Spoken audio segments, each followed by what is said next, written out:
పడుతుంది. అది ఈ గ్రామం యొక్క అదృష్టం. ఆ పెరుమాళ్ళేమో రుక్మిణి సత్యభామ సమేత వేణుగోపాల స్వామి వారు.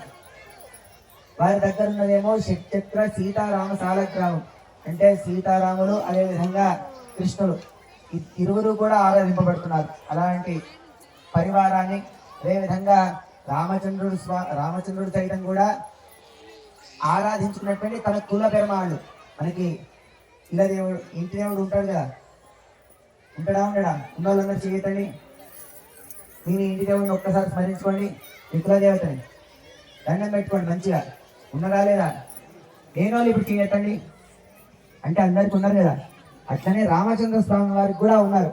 ఆ రామచంద్ర స్వామి వారికి ఉన్నది ఎవరు అంటే రంగనాథ స్వామి.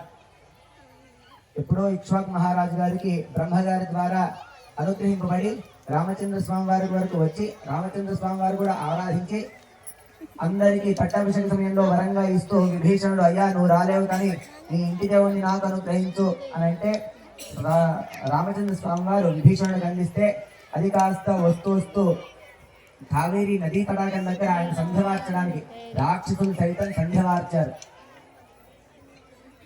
అలా వారు సంధ్య ఆచరించడానికి అక్కడ ఆ నదీ తీరంలో పెడితే అక్కడ స్వామివారికి మనస్సు ఆహ్లాదం కలిగి, భీషణ నేను ఇక్కడే ఉండిపోతాను కానీ నేను